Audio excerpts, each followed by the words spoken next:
What is up, though, Lions fans? We are back. And the one constant remains that the Motor City Cats, back at it, came to give you stats, not static. Whatever you do, make sure you keep your Lions news pragmatic. I will need you to do me a favor today before we get started. Go ahead and smash that like button. Go ahead, like. Go ahead, subscribe. If you are not subscribed already, go ahead and share the stream. And go ahead and let everybody know what is going on around the illustrious, the unmatched, the super duper uber dynamic Motor City Cats. So today we are going to be joined by our special guest, Easy, of the Woodward Heavyweights. Obviously, we'll get him in probably in about 5 to 10 minutes. So we're going to go ahead and we're going to jump into the first topic of discussion. This obviously is going to be your Detroit Lions Chicago Bears preview show. Obviously, there's not much to talk about when we're talking about the Chicago Bears, unless you are a fan of dysfunction. I, for one, am a fan of dysfunction, not when it comes to me and my franchise, because we've done there. We've been there, done that. The Detroit Lions doing that for quite some time, right? Now we're on the other side of the coin, and we can look at other franchises and we can go, hey, you guys suck. All right. You guys suck, and you guys are the picture of dysfunction. And that's what the Chicago Bears are now. And that's what the Chicago Bears have been for quite some time. However, they are still a divisional opponent, and we can't sleep on divisional opponents. I mean, really, in the NFL, you can't sleep on any opponent. All right, that's just bad form. That's just not the way it's done. Shouldn't do that. So we're not going to sleep on the Chicago Bears, and we are going to get into it. However, let's talk about this Calais Campbell situation. Now, Calais Campbell, as you might have heard, may be on his way to be getting released by the Miami Dolphins. Now, I was watching the Woodward Heavyweights. I was watching the Woodward Heavyweights earlier before my show, and they were talking about it, and there was some confusion about whether he was going to be waived or released. And it seems as though, because it's after the trade deadline, you must be waived. So obviously, the NFL probably put that in there to go, well, we're not going to give teams a competitive advantage, so you can go ahead and have handshake deals, wink, wink, nudge, nudge, after the trade deadline to go ahead and bolster your team. You've got to be subjected to waivers. And when you're subjected to waivers, that's going to cause you to have to go to some of the worst teams in the league.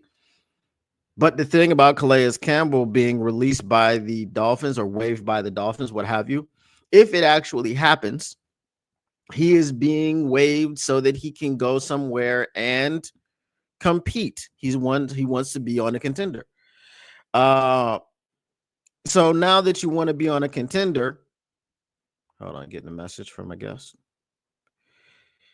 It would be ridiculous for the Cleveland Browns or the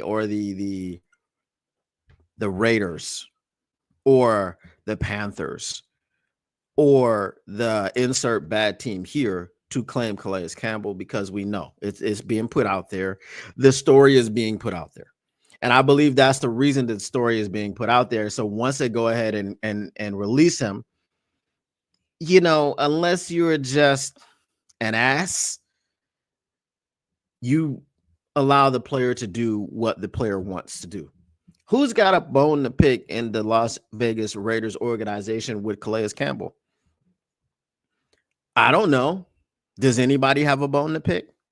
Because that's the only reason that you see a move and you go, what's going on in Lions Syndicate? That's the only reason that you see the move and you go, hey, I know you want to go to a contender, but you're gonna sit right down here in Las Vegas with us. and just sit here and do nothing because we've got no opportunities, no chances to go and win anything. So I believe that if Calais Campbell were to be released by the Miami Dolphins, that he would find his way down to the Detroit Lions. It is the place where he has the best opportunity to contribute from the day that he gets here. All the bye weeks are gone, so we're not going to have another Za'Darius Smith situation. Hopefully there's no more hurricanes or storms or anything that he has to go down and check on. So he's going to come in, he's going to slot in, and he's going to be the man from jump because Lee McNeil is on IR. And that's just the way it is. It's not a Monty situation. Aleem's not coming back. I know we want him to come back. And I'm not going to test anybody's allegiances by asking them if you could swap plays. No, Aleem's not coming back. We're going to have Levi Onwuzurike up there. We're going to have Broderick Martin up there. I'm not, again, Broderick Martin is a second-year player. Obviously, we know he's a project.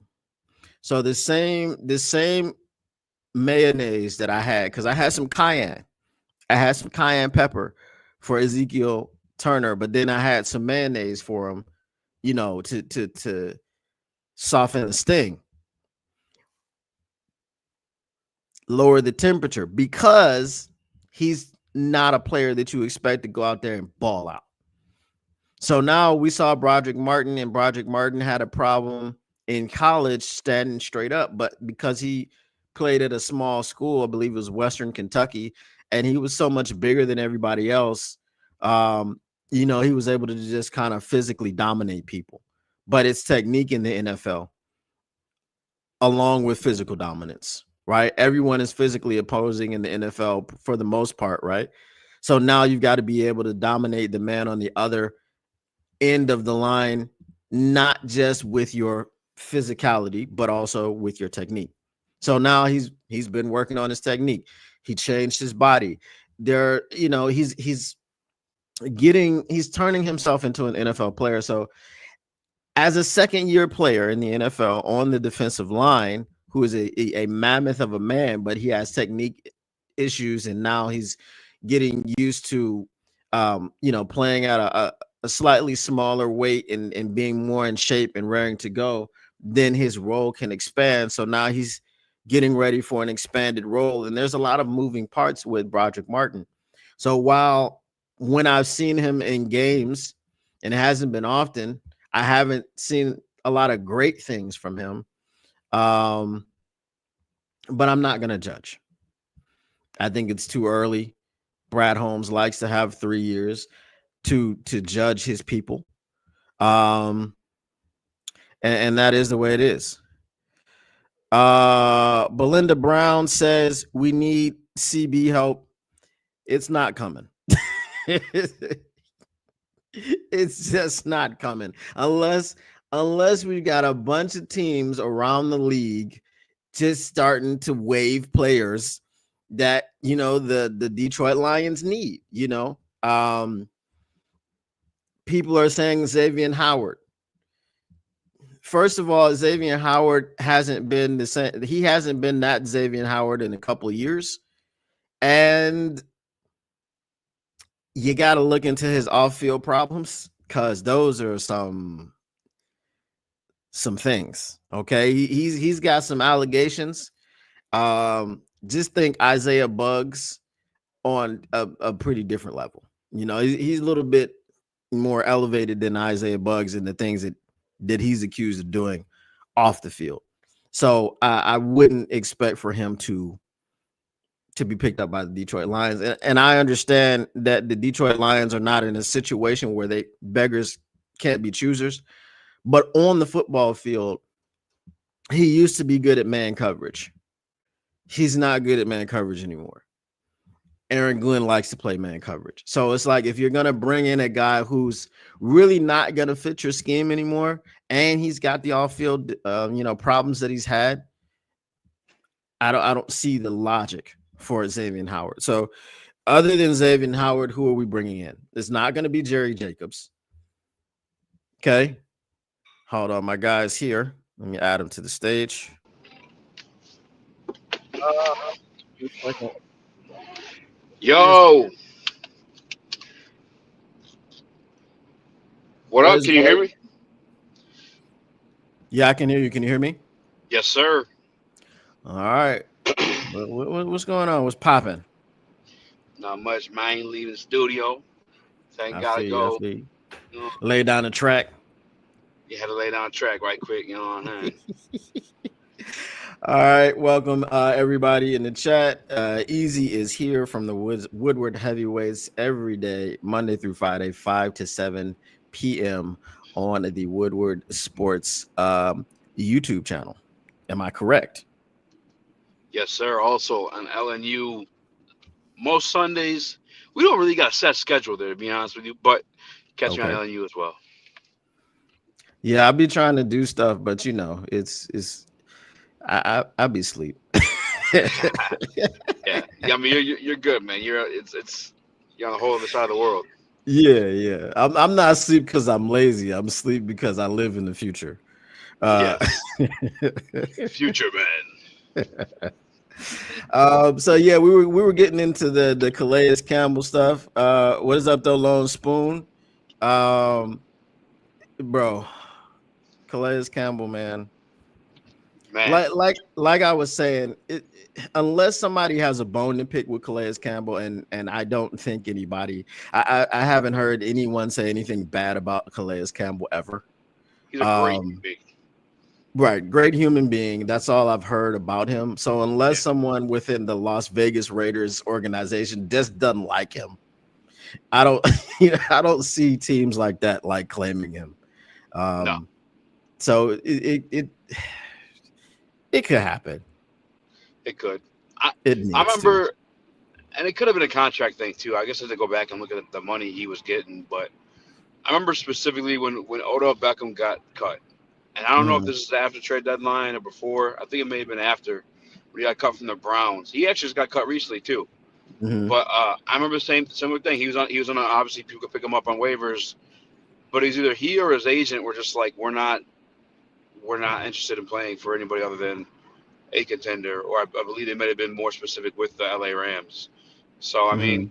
it could be a situation like that. I know Calais is a good dude, and people are saying like, yo, he won't be the one to say that and put his foot down. But that's why you have an agent who will. You know what I'm saying? So I'm hoping that's the situation. I'm being very very hopeful in all this. But I mean, man, how freaking perfect would that be for the situation that we're in right now? I mean, you when we take stock of these injuries and who we have behind the people we lost, like you could find a name at least that I know that I'm comfortable with. And when we get to Ali McNeil, the defensive tackle position, I can't find a name that I'm comfortable with. So now, if Calais Campbell hits the open market, is willing to come to Detroit or can make it happen or finagle it to where he's a Detroit Lion, man, put me back into talking crazy about Super Bowls.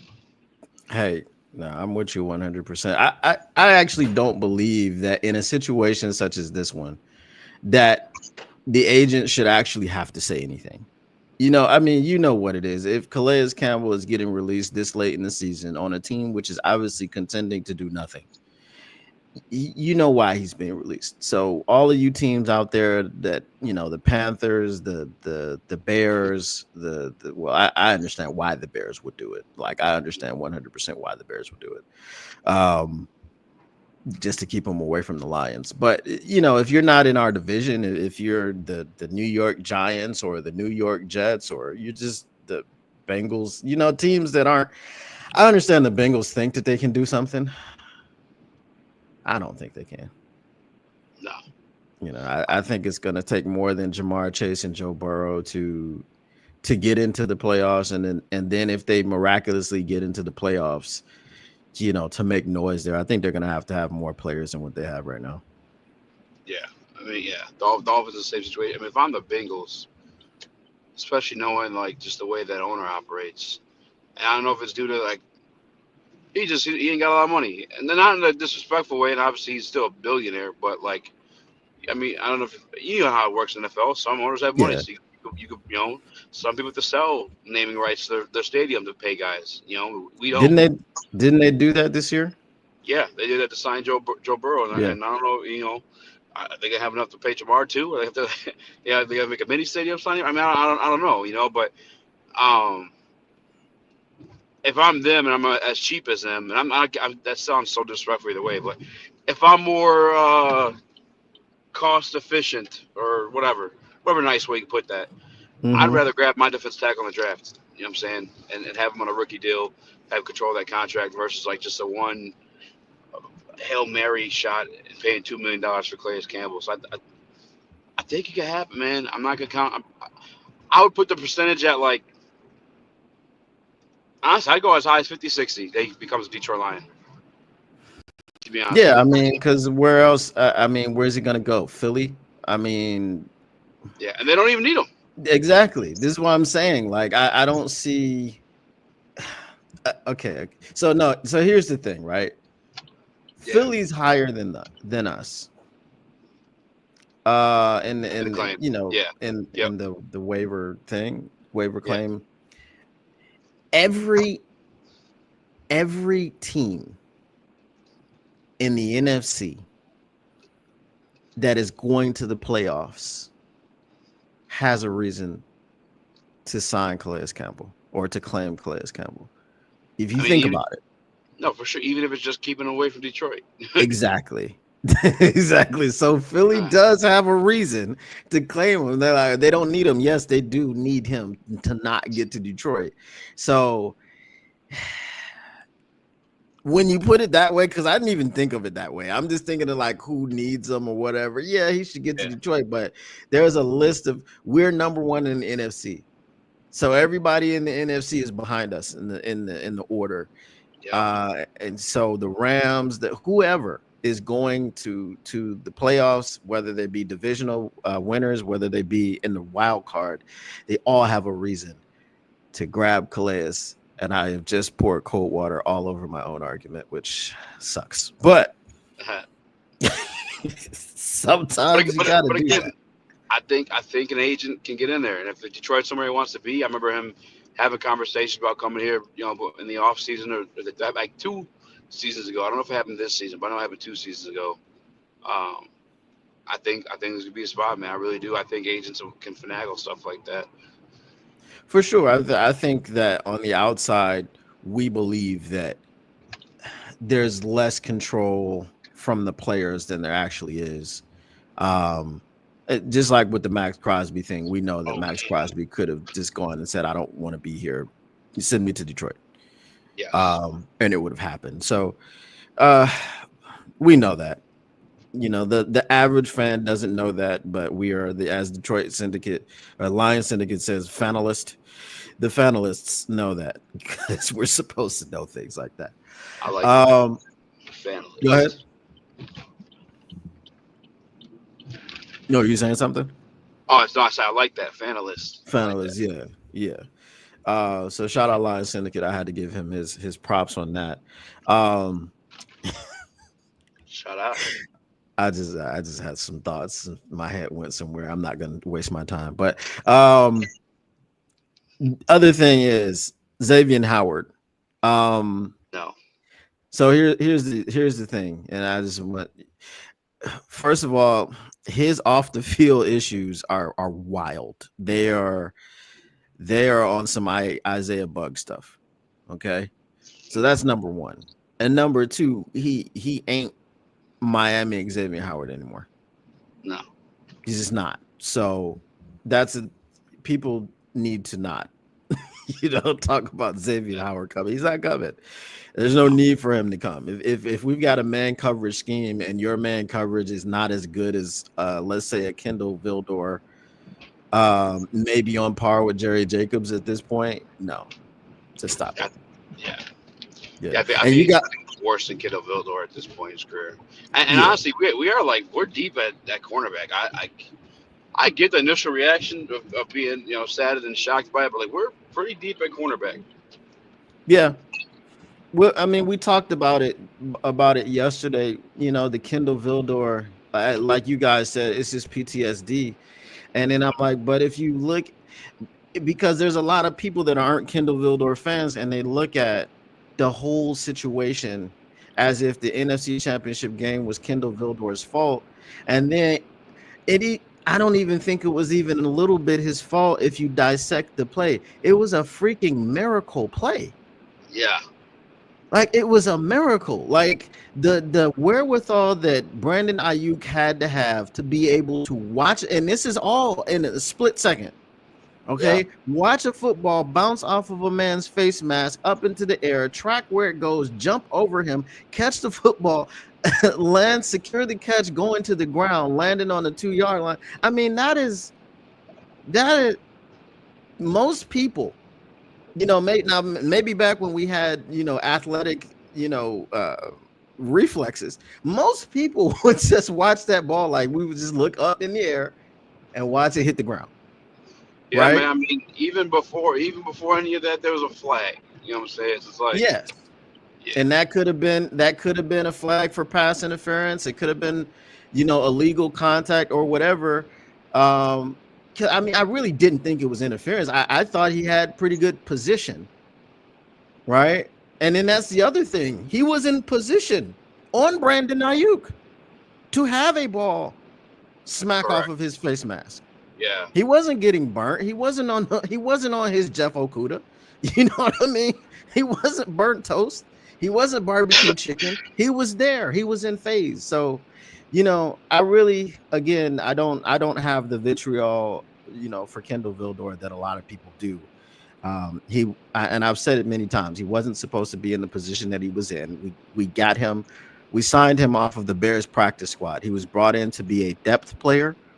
A special teams player. He wasn't brought in to be your CB2. And the fact that he wasn't brought in to be your CB2 and he played as well as he did, it's like, okay, do you want to see Kendall Vildor out there? Absolutely not. But you don't want to see him out there because that means something has happened to your starters.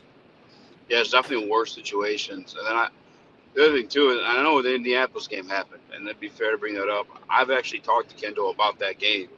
Mm-hmm. And I mean, there's definitely some Bear responsibility because what happened. But if you guys remember back that week, the Terrion popping up in the injury report was a complete surprise. Like, Kendall wasn't supposed to start that game. He wasn't prepared to play in Terrion's spot. The spot he practices in practice was Carlton Davis' spot because he's your next man up. So that was he got caught a little bit by surprise. Had to switch to the other side of the field for that one, and what happened did happen for sure. But obviously, he followed it up with 2 terrific performances, both last week, and then he did pretty good against Chicago Bears as well. So I'm fine, man. I'm fine. It's the only spot, defensive tackle, and if Calais Campbell can come, hey, moving on up, to the east side. Hey, to the deluxe apartment in the sky. Lone Spoon says, haven't really been thinking about last year. Every time I've seen him play this year, he's been barbecue chicken. Yeah, well, that's incorrect. Like, I hate people say that. That's just that's not true. You know what I'm saying? He was barbecue chicken in the Colts game, and that's what we just were talking about. It's just like what that dude on the Bears, and obviously we're gonna get into those guys. Karan Amagaji, who is was he the left tackle who was in for Broderick Jones, and just found out. And so we're gonna. I don't know if you've been consuming the Bears podcast like I do, but it is like I do it for fun. Like they're not even a factor in the division. They don't even belong in the division, but it is so fun. And the stuff that they go through, we could talk about it. The stuff that they go through is not even what the Lions went through. Like the Lions, you thought that the Lions were dysfunctional for years. This type of dysfunction is so far beyond anything we have ever dealt with. You would feel bad for the Bears fans if you thought that they were human beings. but it's crazy. So we'll get into it. But the reason that Karan Amagaji was starting last week, and he played at Yale. I don't know what round pick he was. It seems if you play at Yale, you're probably a 7th round pick if you're not undrafted. Um, Correct. so basically, Broderick Jones, I think his name is, who is their left tackle. Um, he practiced all week, and then on Saturday, wait, when was the game? It was a Monday night Monday game, night. right?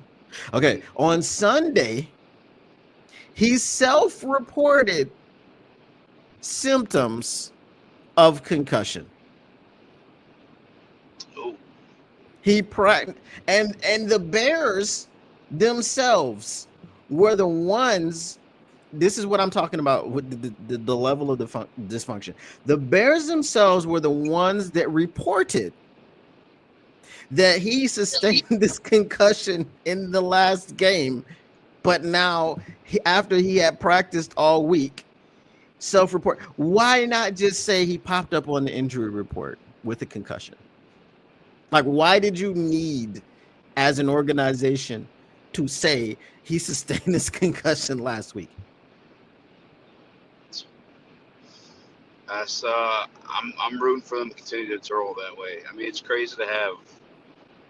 Obviously, the offensive line is trash outside of Mr. Wright, but Mm-hmm. like just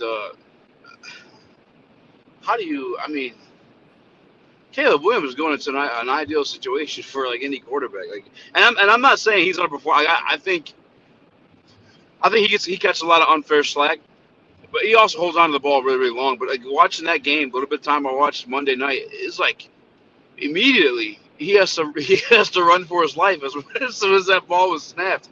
It was insane. Uh, but it's crazy, man. They blue balled themselves 2 years in a row. I think we talked about it on that. Bears fans are just mounds of flesh, mindless mounds of flesh. Because 2 years ago, Justin Fields MVP, they're coming for you, taking on the division, Kings North, all that other stuff. What are we talking about? Crazy. Obviously, did not happen. They trade Justin Fields for a fifth-round pick. Weird trade value for MVP. You ask me. Following year, Caleb Williams is here. Oh, you got Keenan Allen, DJ Moore. What are you missing with this guy to come in his first year to save the franchise? Okay. Now about what were they slotted to have, like a third pick? Like, come on. Yeah, yeah. I root for them to continue to stay this way. Um, I think Caleb Williams is tremendously talented. I really do, but I hope that they keep failing him as an organization. I mean, the fact that you kept the defensive head coach while you're bringing in a rookie of his caliber, a quarterback of his caliber, that's crazy to me. A defensive head coach who hasn't really shown you dick anyway. Too on top of that, it's wild. Well, yeah. Let me get to these comments right quick. Ace says, in all honesty, our defense against Buffalo was pretty decent. The receivers was covered all game. It's just our defensive line was doing a bad job getting back there. Josh had way too much time. When a quarterback has more than 10 seconds, receivers can just do BS routes to get open. So Josh, I wouldn't say Josh had more than 10 seconds. Last year, Lamar did. They actually showed it on the screen because it was so ridiculous. Here's the thing. Our defensive line against the Buffalo Bills was not just simply not getting pressure. I think Joe Brady did an excellent job of uh, scheming them thin. I guess that's the best way to say it. He had a lot of misdirection. He had counters, things of that nature that he was throwing in there. And then obviously you already have the threat of Josh Allen.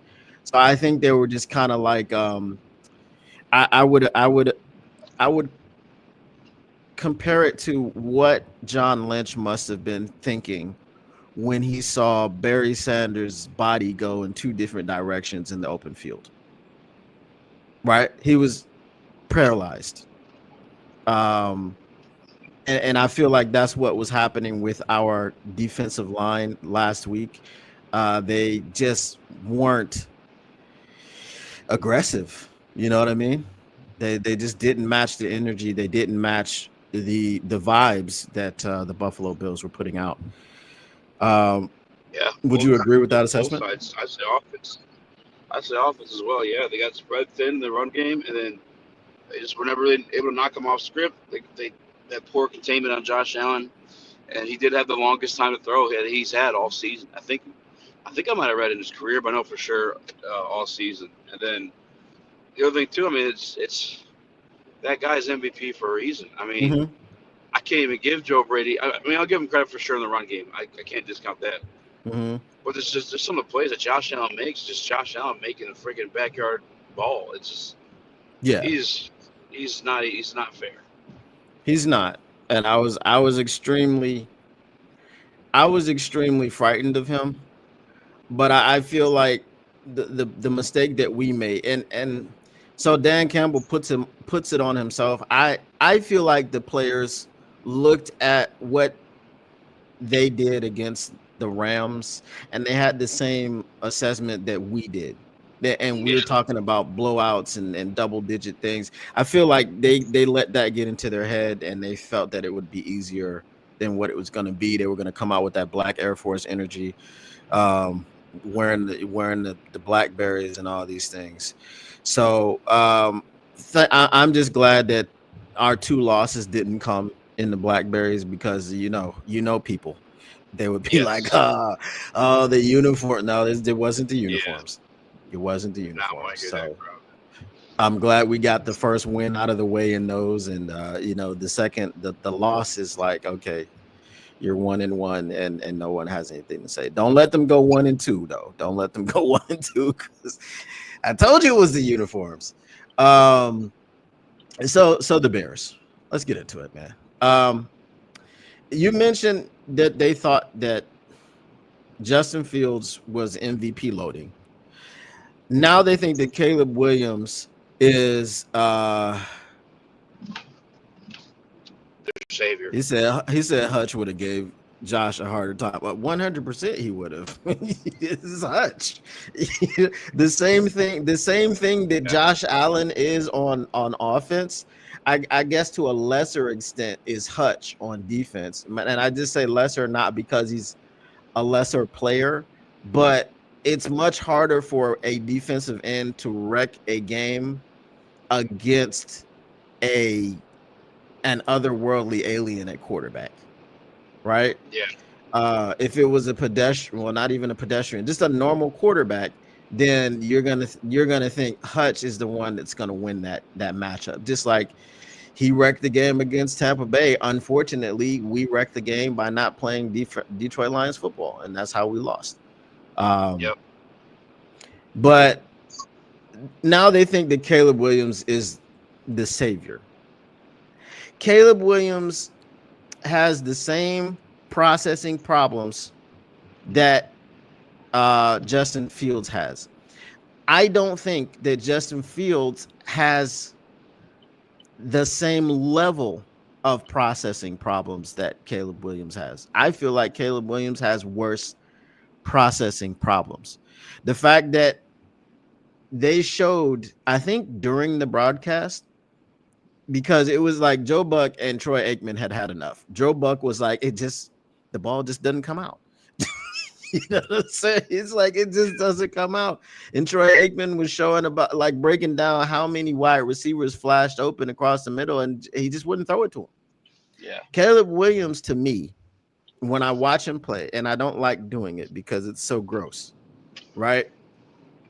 When I watch him play, I look at him stand there and count Mississippi's. He counts Mississippi's, and then he goes, all right, I got to 5 Mississippi. Now let's run around and try to make a playoff script. And so I was a bit wrong about him playing hero ball when I came out. I said that he was in love with hero ball. I should have said that he was infatuated and obsessed with hero ball, because I've never seen a quarterback pray. I used to pray for times like this, right? That pray that the play would break down so that he could run around like he was in the backyard somewhere, because he misses it so much. I mean, it's uncanny to me. yeah. Nah, I mean that's the problem right now with him for sure. And then that's why you look at this team, the Bears organization, not even just the team, the entire organization, how dysfunctional they are. Is, again, you just kept the guy that had a talented piece at quarterback and then would fail to develop it. And then you allowed him to usher in this kid too. And yeah, Caleb is it's tough too because at this point even if you want to teach them, the offensive line is just so damn bad. On top of it, Mhm. it's a shit show. It really is. Like I don't know, man. It is crazy over there, to be honest with you. And then Caleb, I don't know when we'll find out what he is. Just because how bad they are as an organization, man. Well, we'll see, with their next coach, whoever that's going to be. Um, Here's the thing, right? So what I've been saying about Matt Eberflus, um, with the firing of Matt Eberflus, I don't I don't know if I agree with the move, and I don't know what keeping him would have accomplished. So it was dysfunctional to keep him, and it was also dysfunctional to fire him Yeah, when they fired him because he's two coaches. He's the head coach and the defensive coordinator. yeah. I think they should have kept him. Um, I think once you saw Thomas Brown step to that offense coordinator role, he was able to get. They showed some sign of life. I had 3 consecutive games that were one-score games that they could have beaten opponents way above their caliber. I mean, Vikings, Packers, and Lions. They have the most wins through 15 games of any division ever in history, like ever, Right, which is like right. pretty fucking good.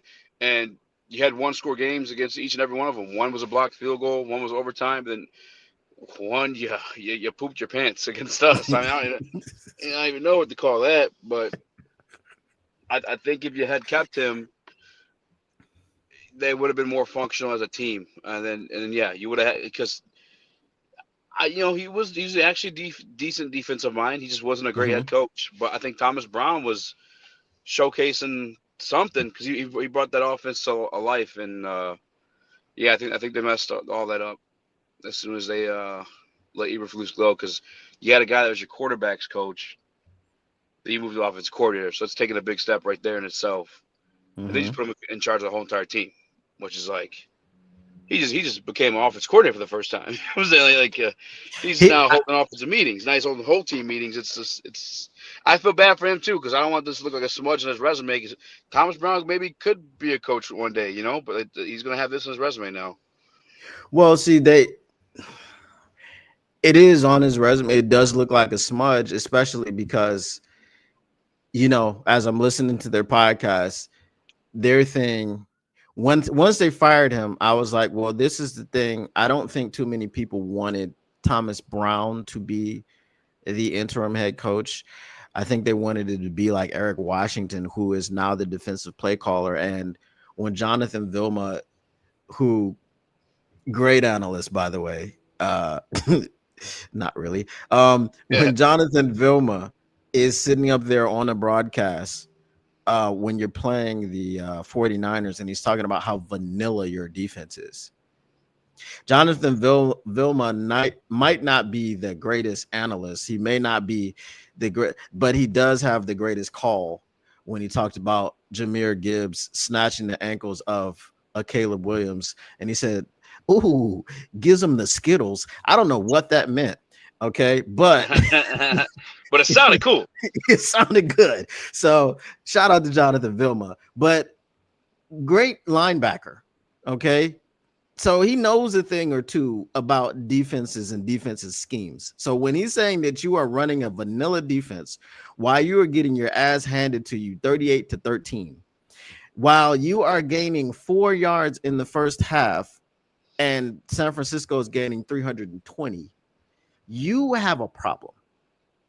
Okay, you have a big problem on your hands. So you're right in saying that it's a smudge on his resume because the first thing they're saying is, well, you got to see if Thomas Brown can be both the offensive coordinator and the head coach because you got to give him the shot to have the job. And immediately after the San Francisco 49ers game, they're like, nope, he can't do it. He sucks. It's like, get him out of here. We need Ben Johnson. We need this, that, and the third thing.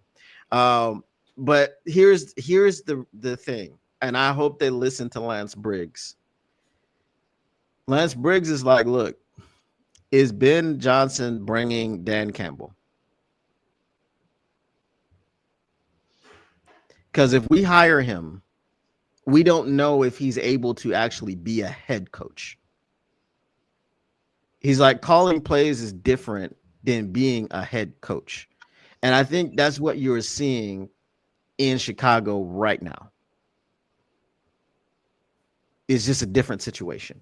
So then that would be Caleb Williams, whatever, because obviously we don't want Ben Johnson going there, but that would be his third offensive coordinator, quarterback coach, whatever the case may be, in 2 years. Yeah. So I don't know what the path for them, because that's obviously what it's going to be. Thomas Brown is not. They're not going to win any games for Thomas Brown. It doesn't look like. And he's not. It's not his fault, right? It's not his fault that they had a touchdown call back because a guy didn't report. And this guy's sole job is to report. Right? It's his sole, like he's been on the bench. He hasn't been playing. And when they're practicing, every time he goes in practice, he reports. So for him to run on the field and not report, and then they score a touchdown and he didn't report and they call it back. Yeah, that's not on Thomas Brown. Thomas Brown took the fall for it. Thomas Brown, when you listen to a Thomas Brown press conference, he is more into taking accountability because damn Matt Eberflus couldn't do it. That's his focus. So I don't know. I don't know what to say about the Chicago Bears. Did you hear how the firing of Matt Eberflus actually unfolded? Yeah, it was like some weird thing where he's supposed to talk to the team, and they did No, it. no. I think he spoke to. I know he spoke to Thomas Brown. So basically, they allowed this man to address the media on Monday morning. He had his press conference, and then they fired him after his press conference, like a few hours after. And when they were questioned about it, they said they hadn't made up their mind yet.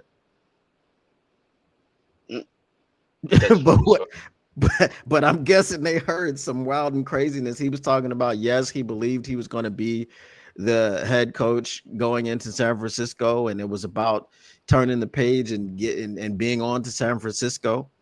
So then they fired him. I guess they were like, you know what? I don't like the way that you were confident about being the coach next week. So you're fired, and they said that the reason that they wanted to do it the way that they did it was because they didn't want to be dysfunctional and have him hear through social media or whatever that he had been fired and there was going to be a new one. So then after he's fired, then he goes and he meets with Thomas Brown, like to give him advice. And it's like, well, how are you giving anybody advice? So it was great content. It's great content. I felt like I was watching Netflix. Is there anything from the Bears that you believe that we should be worried about? I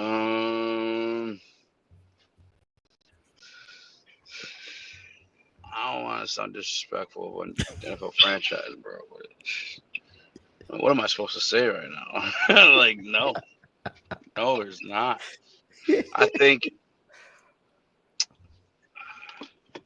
I guess if that left tackle is back, because I mean they did breathe some life to their offense in the second half of that game against us. So, I mean, I don't know. Caleb got busy, and we don't really have a pass rush. So if we can't get a pass rush on him, the only reason why we sacked him is he held the ball so damn long. So if you learn from that at all, like maybe he could dot us up a little bit. I still think he's a good talent. He just has to be refined a little bit. So I mean, there's always that possibility, but that's not going to be able to keep up with the pace that I'm hoping that we're able to put up on offense. And I hope we get some, because it's been kind of warm up here lately. So I hope we get some fair weather too for our guy, JG. Do you think that warmth is going to translate into Chicago? Nah, I mean, I don't shoot. I don't even care what they got going. Well, I mean, that's where the game's gonna be. I'd prefer that. No, yeah, like weather-wise, yeah, I do. But I also haven't looked at the weather report. But I know it's Mm. definitely been like a pretty warm December for the most part up here in Michigan. It's a very warm December here because it's summer, but that's a different situation. I feel like the worry has to be that they understand the assignment, and the assignment is for them to play spoiler. I'm gonna say I don't something. know if they understand it. They don't understand shit. They can't even fucking claim themselves eligible coming into the damn game. I mean, for I'm real. saying, I'm saying, but I mean, don't you? I think there's a difference between understanding the assignment and then not being able to do it versus just not understanding it and then not being able to do it. Do you think they're so dysfunctional that they don't understand that your job is to beat your divisional opponents? That's like what your job is. I mean, I think they're just numb right now. I think they're so damn numb to what's going on. I mean, that loss to the Vikings, it has to be so deflating because it's a team they know they can compete with. They did it. They went to overtime against them. I just think they're like ready for the season to be over. The way Caleb was like, I get he just got hurt, but the way he was laying on the bench, the way Yeah, I mean, let's be real about it. Obviously, his character or not character, but his leadership has been called into question even right. before he was drafted. So I just don't even know if they like can he rally the troops. I don't know if anybody can. I do like Thomas Brown. Maybe Thomas Brown could get that message across, but bro. I mean, they've been bad. That was the assignment against the Vikings on national television. You know what I'm saying? Like you got a national audience watching. If you can't get up for that, you about to get up for a cold ass game this Sunday against Detroit. You know? I feel like this. I feel like everybody in the NFC North hates the Lions. I feel like everybody is upset with where we are right now. Everyone is looking up at us and they're pissed that they're looking up at us because they spent so much time looking down at us. This is a hot take. It's not a Nick Wright hot take, right? But it's a hot take. I'm going to go out on a limb and say that the Vikings and the Packers are what is that word? It's wow. It's like it's canoodling, but it's what is that word? I just forgot. Wow, it just went straight out of my head. Is it coercion? That often. Collusion? Colluding. There we go. So canoodling, colluding. I feel like Canoodling is like some sexuals. Straight. Yeah, I think maybe. I mean, hey, they might be doing that too. Who knows? But I think they're colluding with each other, and the Packers are going to lose the game to the Vikings so that the Vikings can, have the opportunity to win the division when they play us in the last game of the season. I just feel like it's happening. They're colluding to. They're colluding. They're colluding. They're going to throw the game. Nah. Watch when the Vikings beat the Packers, ain't gonna be because they're at home. I'm telling you, it's gonna be some wild stuff. You're gonna see some uncharacteristic. Whatchamacallit might have a few fumbles. Jordan Love might throw 3 more picks. No. I don't know. I personally think Packers about to beat the. What Stone Cold Steve also say? Stomp a mud hole in them. Exactly. I would love to see it, which sounds gross for me saying it, but no, not at all. It don't sound gross. That helps us out for sure. I know it helps because here's the thing: gross. If they lose all hope for that number 1 seed, we can see their bench, which means we could either chill our bench or we could beat their bench and get the number 1 seed. Which probably now I'm thinking about they're not going to bench their players just so they can spoil Yeah, Our number one they're seed gonna as a play divisional spoiler. opponent. Yeah, it's gonna be starters versus starters, unless they lose 2 games.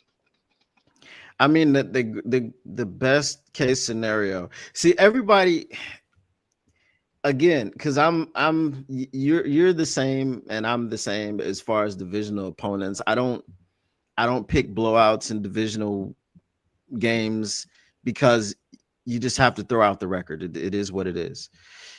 Everyone's counting out Washington, and I, I feel like you should count out the Cowboys. I mean, it's the Cowboys. But everybody is counting out Washington as a team that can beat Philly. And historically, Washington always plays Philly close. So, I mean, a couple bounces of the ball here and there, and you could see Washington pull off the upset. And also, Washington playing Philly this week? I think so. That's a great question. Man, oh man, that'd be a blessing. Because Washington needs to get that 10th win. If they get that 10th win, then they're in the playoffs. So Washington is not laying down either. Washington plays. They play the Eagles at 1:00. Okay, so that's a game. Obviously, I mean, it's going to be a much farther stretch to believe that the Eagles could lose to the Cowboys, and they could bench their starters and still beat the Giants. So I'm not. Whoever their backup quarterback, who is their backup quarterback? Is it Marcus Mariota? The Giants In Philly. Oh, Philly. I have no clue. Or no, Mariota's in Washington. I have no clue who Philly's backup quarterback is. Yeah, so that no-name guy who we don't even know could start against the Giants and win. So they got Kenny Pickett. Okay. Kenny Pickett could start against the Giants and win, which is wild. But Kenny Pickett, has there been a faster fall from grace? I mean, he's still in Pittsburgh, but I mean, he's still in Pennsylvania, but you know what I'm saying? So that it's gonna be tougher for us. But yes, if the NFC North kind of cannibalizes itself, notwithstanding the Detroit Lions, yeah, I mean, you could see it be that last game of the season actually not be for anything. But we just have to take care of business against 2 inferior opponents, because the 49ers, I mean, the problem with the 49ers is, again, that division is not a division that's decided. And all of them are separated by 1 or 2 games. So the 49ers game is looking like it's going to be tougher than it should be because of all the injuries that they have, but they still are not mathematically eliminated. So they're still playing for something. Yeah. The only team that we are facing in these last 3 games that is playing for nothing is the Bears. So we absolutely have to come out and take care of business and do what's needed against the Bears, because the Bears is your best shot at I guess you could call it like an auto dub. They're your best shot. Yeah, and they were talented enough to beat anybody left on the schedule too. So I'm almost auto shotting everybody. I mean, the 49ers ate last year's 49ers. Even Brock Purdy's been banged up too. Mm-hmm. They're not last year's 49ers, but I'm just saying. And they got to survive a scrappy Dolphins team. They're Dolphins. No, I get scrappy. It, but I mean, they might. I think they'll be kicked out the playoffs by then. I mean, the Dolphins aren't an easy out when the weather is over 60 degrees. How about that? Where are the Dolphins and the 49ers playing? And are they playing this week? Yeah, they're playing this week in Miami. Okay. And it's the 425. What does Tyreek have? Like 20 yards this season? Man, don't even. I mean, they're just, bro. I took Tyreek Hill number one in my fantasy league. Thought it was a big brain move, and then Tua got hurt. Yeah. I don't do fantasy, but I could tell you that I understand what you were trying to do, but here's the thing: I'm not a big Everyone Tua was guy like, either. you called it with McCaffrey. I was like, yeah, and then Tua got hurt, and I was like, oh. Well, you didn't call it with Tua. Look, I don't. Tua doesn't seem like a quarterback to me that you can win it all with. He's like he's a weaker version of. I don't even want to say that. You know, at this point in his career, fuck it. He's a lesser version of Goff, in my opinion.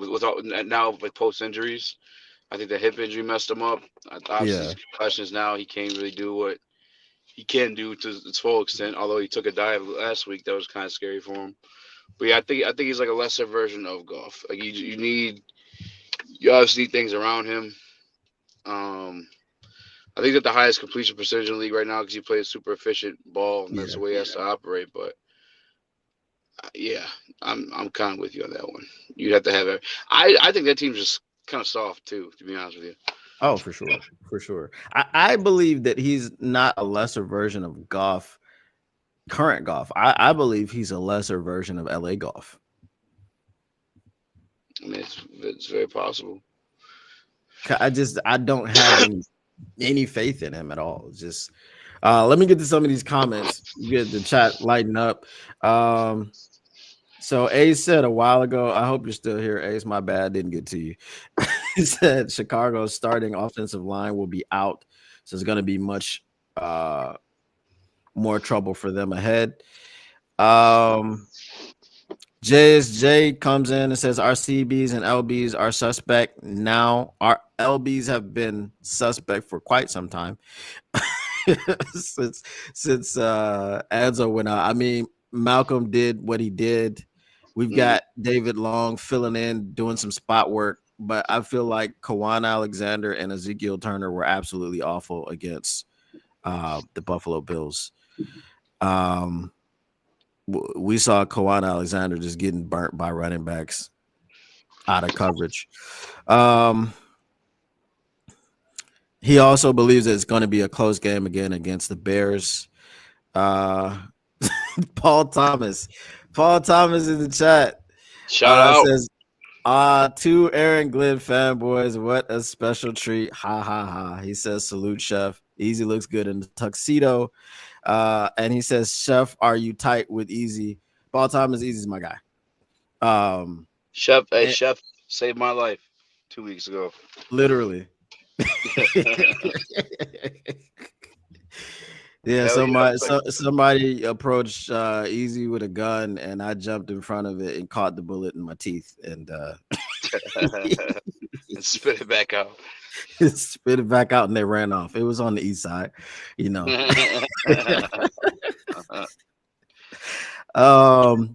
So Brent DeWitt says Commanders are dangerous. Giants have Tim Boyle. They're just fine. 3 laughing faces, bro. Tim Boyle, I hate man. Tim Boyle.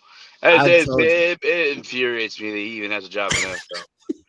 I mean, if nothing points to collusion on the Kaepernick stuff more than him having a job and Nate Peterson having a job for as long as they did. Oh my goodness. My goodness. It's not collusion. Okay. It's not collusion. Tim Boyle has pictures. He has pictures of somebody. Yeah, he does. For sure. Bro, you know how Epstein had the painting of Bill Clinton in the dress and then the centerpiece in his home. Yep. Tim Boyle has that of Roger Goodell. He's got something on him. 100%. 100%. What weren't his college stats something like? Didn't he have more interceptions than touchdowns in college? I don't think he threw a single touchdown. Or didn't throw a touchdown. So it was wild. It blows my mind. I can't piss me off thinking about it. It pisses me off. Oh, it's wild that he has a job. It's insane. What are we doing?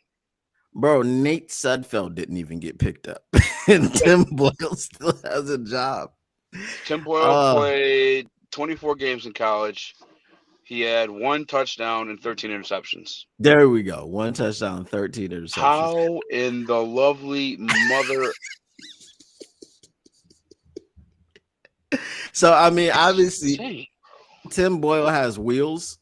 So obviously he was like and I'm not even gonna say a mobile quarterback. He was just a running quarterback. That's it. Because if you have 1 touchdown and 13 interceptions, first of all, in 24 games, we've seen the way Tim Boyle's thrown the football. Oh no, hold on. I got something for you. Okay. You want to know how his career rushing yards in college? Huh? Negative 122 yards. Bro, that man's a unicorn. Like that. See, Tim Boyle is oh my goodness. Okay, so before I heard that, Kirk Cousins was a person who I wanted to speak to about business because Kirk Cousins just gets bags. He's the greatest quarterback of all time. He's the greatest bag getter at quarterback of all time. I mean, he gets fully guaranteed contracts. He gets it all. So him and his agents, shout out to him. Tim Boyle has been in the league, what, 9-10 years? Yeah, going on 10 years. I need to speak to him. You know what I'm saying? It's like, how do you carve out a career with the zero like you have zero skills? The requirements are not there. You don't have any of them, and you're in the league for 10 years. I don't get it. I need to talk. He needs to be my what is it? My black male spirit guide. Like he needs to show me how he does it because I have no clue how this man. You said minus 100 and 22 yards. And what? 22 minus 122 yards. This man. Yes. 1 touchdown and 13 interceptions. 10-year career. Oh no! I'm sorry. Those are his collegiate stats. I know those were his collegiate stats. Oh yeah. But you're saying 10-year career, yeah. But the fact that you actually even made it into the club, you know what I'm saying? That's like when you go to the club and they're like dress attire only, and you come in there with, a 1990s white tee, like. The 3/4 lip white tee, the baggy as fast as you can, and some old dingy white Air Force Ones, a do-rag, and a bandana tied on your head. And they're like, go right in, sir. You know what I mean? It's like you are not dressed for it at all, but you are allowed in the club. Tim Boyle, bro. Shout out Tim Boyle. Hats off to him. Tip my cap to you, sir. Tim Boyle. It's mind blowing. Oh my god. But yeah, Tim Boyle's bad. Okay, so your favorite person. I'm not gonna say his name. I'm just gonna read the comment. He says Tim Boyle transferred to East Kentucky, had 11 touchdowns, 2,100 yards senior year. Says if you're gonna slander, get the facts right. Okay. Is that what happened? No. Okay. At least not on Football Reference. So Football Reference doesn't have his senior stats. They must not. All right. Where did the stats come from? What college? East Kentucky. Tim Boyle, East Kentucky. Let's type it into Google. Okay. Even if this is true, how do you come back from 1 touchdown and 13 interceptions? That is the ultimate fugazi. I mean, the fact that East Kentucky doesn't pop up on Football Reference is a sign. Exactly. All right, stats. And even with his 11 touchdowns at Eastern Kentucky, guess what he has? More interceptions than touchdowns. Okay, I'm looking at season highs. Let me get the totals. 11 touchdowns at Eastern Kentucky, 13 interceptions. Okay. And negative 40 rushing yards. Okay. Okay. Did he have 13 interceptions at Eastern Kentucky as well? Yeah. So all of his interceptions came at Eastern 26. Kentucky. Correct. He has 26. All in So total. he doubled up. Well, Eastern Kentucky interceptions, and then you add the interceptions from Connecticut as well, right? Because he had 13 as well. Yeah. So he has 26. I'm pretty sure, yeah. And a total of 12. Man. Yeah. Man. Let's do some score predictions because I gotta get to editing some videos. All right. Score predictions. I don't predict blowouts. I don't want to predict a blowout. Last week I predicted 49-24 and I was almost right and almost had to just switch it. It was almost 49-42, but I would have been wrong on who was getting the 49. We're favored by what, 7 points? I actually haven't checked the spread. I thought I heard somebody say we were favored by 7.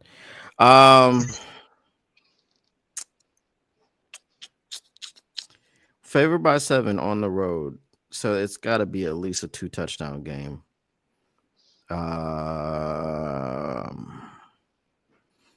Let's do a repeat, 30-12. let's do a repeat of what they just did with the Vikings, 30-12. We'll be in the cold. Give me 24-10. 24-10. Yeah. I like that one.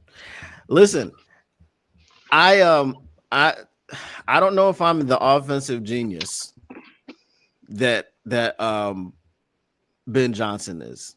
Okay, I'm probably not. If I was, I'd have I don't really want to coach.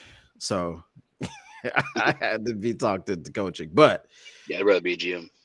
Yeah, I love designing offenses. It's a very fun thing to do. What do you think about I'm not saying running the wing T, but what do you think about taking elements from the wing T? Like, what if you had, obviously, well, with Monty maybe coming back, what if you had a wing T with Monty, Gibbs, and Baki?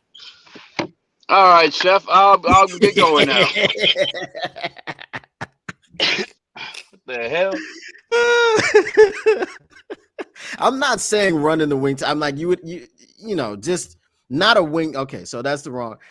Wing T is the wrong word to say to NFL fans, right? So what if you had a backfield that featured Monty, Gibbs, and Vaki for a few plays, like just a package? Because if I saw him gotten going a lot more in the passing game, I'd probably be a little bit more open to it. Or I wish because we know Vaki run at fullback, but I'm saying Vaki doesn't really have to be the fullback. You know what I'm saying? Because when you see Vaki in the backfield, if you look at his college tape, you really, really have to be careful against that wheel route because he was killing teams on the wheel route. No, you can still have out there as a fullback. He can still run that wheel route. Right. But I mean, it's something I think you have to trap practice in the off season. You know what I'm saying? Yeah. I'm just saying, like, I just want to see a little bit of variance in some of the things. Like, we see a lot of variance in the way that he calls plays, but like, I like to see just the formations. You know what I mean? Just have crazy formations going out there, confusing people, like the Kansas City Chiefs do. I mean, you talking about me and Wing T? I mean, my guys are doing a snow globe play where they're just like some Native Americans around a fire on a teepee and a wigwam, just running around and then jumping into a formation and throwing a football somewhere. So, I think that's peak creativity. I don't think anyone is as creative as Andy Reid, and I feel like this is something that Andy Reid would do. You know what I mean? Yeah.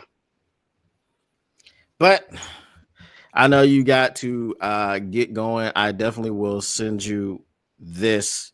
Just let me know in the DM like how you want me to send it to you. Obviously, because it's a large file, or if you just want to download it. But I do have the recording. But yeah, final score predictions. I said 30-12 to just be unoriginal. I am terrible at score predictions. If we were doing the pick 'em, I'd probably be in the hot dog suit every week. Yeah, guys, I stopped playing. What is that? Fox Super 6. I'm just wasting my time, even though it's free, not gambling, but I'm just wasting my time. I'm not gonna get any of these right. So I said 30-12. Easy says 24-10. Obviously, both of us have the Detroit Lions beating the Bears because the Bears are just a terrible, terrible franchise. They are dysfunctional. They are guys, as I said, if you are a sicko like me and you like to listen to other teams being miserable because of what you had to deal with all these years being a Lions fan, it's not that you miss the misery, it's that you're just happy that you're not in it anymore. Go listen to Chicago Bears podcast. I'm not going to plug the podcast, obviously, but just go find them. Probably the most prominent one that you would find when you look for it. They've got former players on there and so on and so forth. And they are in a shambles right now. They are in a shambles. I love drinking their tears. I make smoothies out of their tears. I don't drink them through the wire like Kanye West and Carlton Davis currently, but they're good fun. So Easy, I appreciate you for coming out once again on this lovely Wednesday. Do you have any final words to say to the people?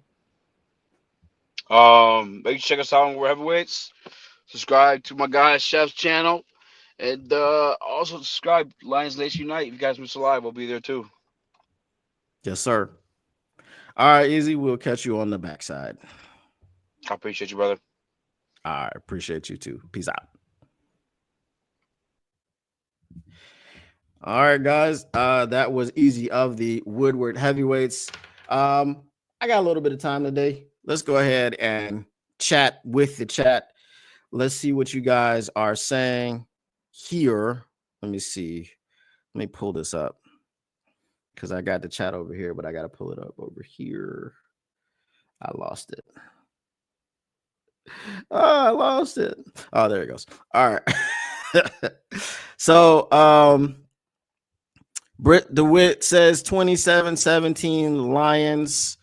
Yeah.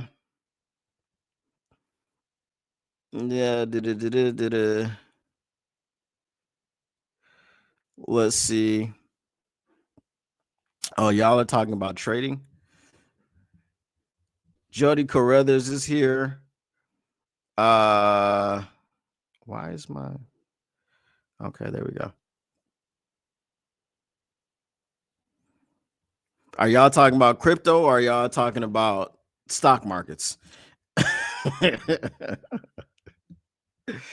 I used to do crypto, bro, but I was just like, I need this trade. Come on, baby. Papa needs a new pair of shoes. Give it to me now. So I just had to, I had to go ahead and but I'm so mad. I should have put $100 in Bitcoin when it was at 14,000 and just let it sit there. I should have just let it sit there. Artur, do me a favor. The next time, do me a favor. The next time there is it dips, because once you go back to the bear market, I may need to wait a year or so. But the next time it dips down to hell, even 20,000, let me know, because I'm gonna go ahead and throw 100, 200, maybe even $500 in there and just let it sit until it goes back up to 100,000 and cash that thing out and go on vacation. Who has a bigger impact, Sunday, Vaki, or Netflix? So while watching the St. Brown Brothers podcast, Amon-Ra St. Brown said everybody's carries are going to go up. Everybody's going to have opportunities.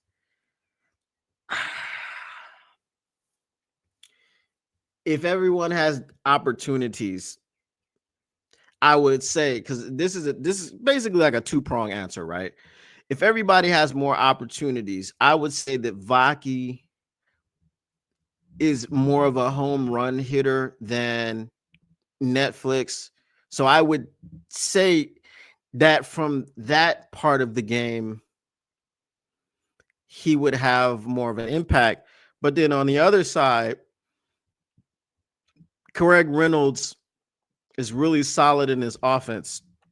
So what if Craig Reynolds comes in and picks up 5 blitzes? And in those 5 blitzes that Craig Reynolds picks up, Jared Goff throws 2 to 3 touchdown passes. Then you could say that Craig Reynolds has a bigger impact on the game. So I'm saying if you're just looking at rushing production or just running back production as far as yards and carries and catches out of the backfield, obviously that's 100% going to be Jahmyr Gibbs. And on the secondary market, I would say that it's Vaki. But if you're talking about giving your quarterback time to operate and things of this nature and making sure that the offense goes along swimmingly, I would say that it would be Craig Reynolds. So I don't know what their game plan is going to be. I don't know what the load is going to be. But it's more likely if we go those 2 prongs, it's more likely that it would be Craig Reynolds, because I think Jahmyr Gibbs gets 20 to 25 touches. Whether that be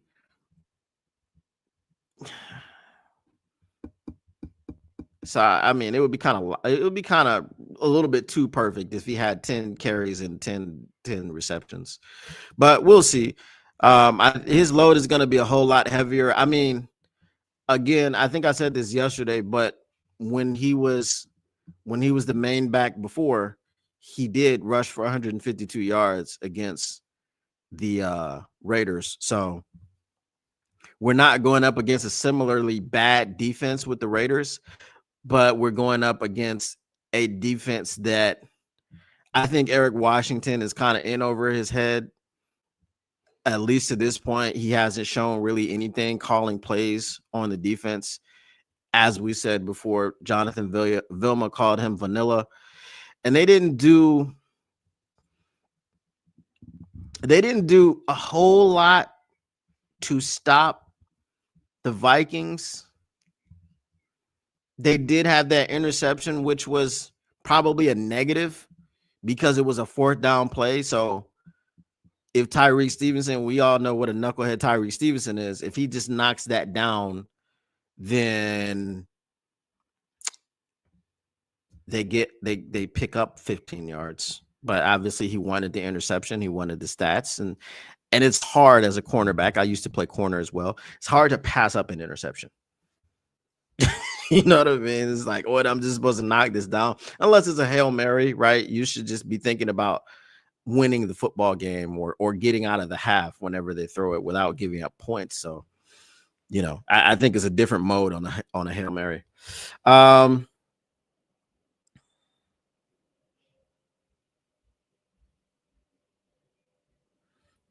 Dipping right now. Today was big red. I don't think it's going to dip as far as I want it to dip. You know what I'm saying? Shoot, I mean, if it dips down to 50K, I might get in and sprinkle a couple hundred on that, and then wait for it to dip even lower.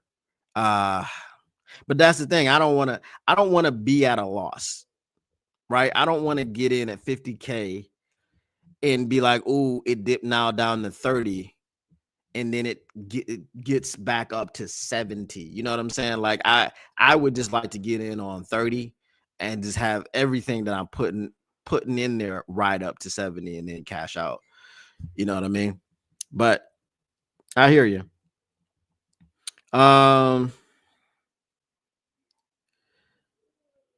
Those numbers are sound. I had the exact same and in line with normal. When one is out of the 20 to 25 rushes would be a healthy dose for Gibbs. Do you guys think Lions are resting Demont mostly, or is he really hurt? If you have to get a third opinion, you're really hurt. Like Monty is on his third opinion. Obviously, because it's an MCL, you can understand why he would be able to come back. But because of the type of player he is, you could understand why he would be out for the season. Monty is a bruising back. I don't know. I'm just gonna say this because it's just a pop culture moment. Like whenever I think about this current situation, I think about Booby Miles. If you want to spin, let Booby in. What am I do now? What am I do now? I don't know how to do nothing else but play football. What am I do now? So Friday Night Lights, excellent movie. If you haven't seen it as a football fan, what are you doing? What are you doing? But I don't think, because obviously that was back in the 80s, right? And it was high school football, and they didn't have the medicine and the science that they have today. Like I said, I mean, because he's not just a bruising runner, because he does have cuts, he does have lateral movement and things of that nature. It would be maybe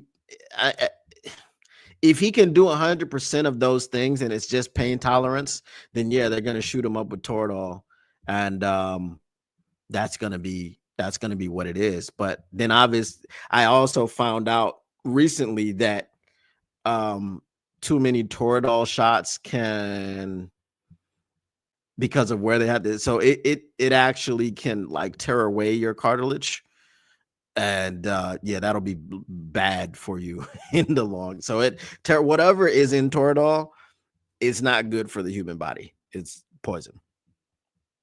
Well, Paul Thomas, I do what I can. Coach Monty's talk, Coach Montgomery's talk about, that is, I never really, Scotty Montgomery and David Montgomery, never put those things. I mean, that's one of those things that if it was a snake, it would have bit you. Visiting his house, said he went to pump up Monty and left him being, and left, and so Scotty Montgomery said he was the one pumped up. Right. Yeah, I don't deny it. Well, that's not true, Artur. I mean, maybe he hasn't sat down in front of a screen and watched a game, but he watches the games every week because he watches film. Like, he's not watching the broadcast copy, right? But so you can't say that. I mean, I get what he's trying to say. He's like, oh, he doesn't watch football. But yes, you do. It's literally your job to watch football. And you literally know more about the game that is going on because you know about the game inside of the game, and you know the tendencies, you know all these things that are happening because you actually study the football games. So maybe you don't watch them for entertainment and enjoyment, but it's literally your job to watch them. Yeah, I understand the quote, and I understand what he's trying to do. I'm just saying it's not the flex that he thought it was. That's all I'm saying. It's just not the flex. That's like me saying, yeah, I haven't watched football. Yeah, I watch football all the time. Even the games that suck. Now, my watching of football kind of took a hit, after losing for the first time in 3 months, and I'm like, what is this feeling? I don't understand it. It's very foreign to me. I don't know what it is. What do I do with this? So I wasn't really excited about watching anything else. And then there was the damn Seahawks who didn't understand the assignment and couldn't beat the Packers. Are they going to understand the assignment this week and beat the freaking Vikings? Who knows? Geno's expected to play. They're going to be in Seattle, but they were also in Seattle when when they were playing the Packers. So, I mean, we're just going to have to face facts that our division is the best division in the history of football, which is crazy. The Detroit Lions get off to the best start in the history of their franchise and our favorite to win the Super Bowl for the first time in the history of the NFL. And our defense has to mess around and be the best division in the history of football this year. That's freaking crazy.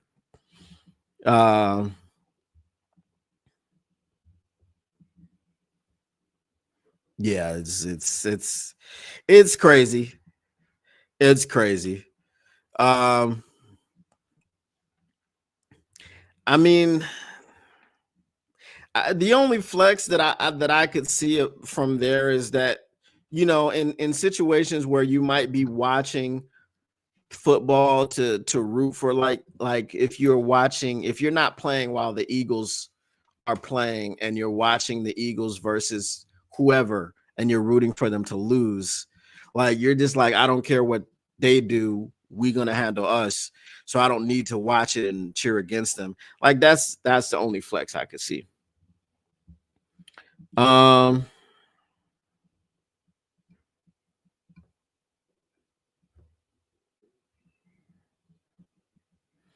Yeah, I guess you just said the same thing that I said. All right, catch you later too, man.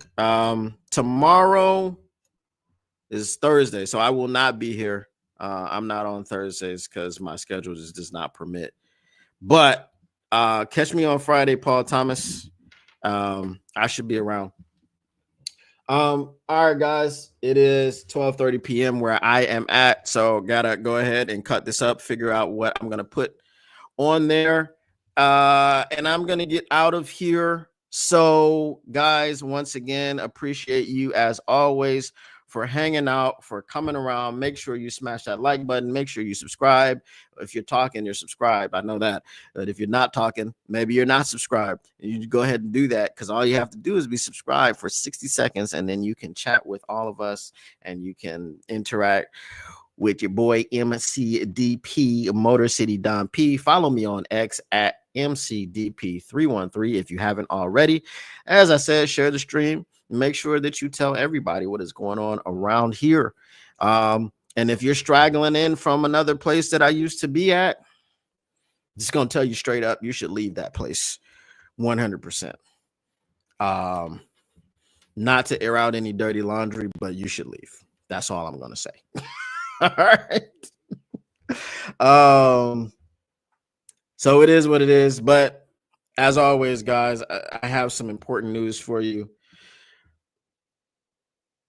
The Motor City Cats, we're back at it. Came to give you stats, not static, whatever you do. And I can't tell you what to do, but if you want to take my advice, make sure you keep your Lions news pragmatic. And we are out of here. Peace. Deuces.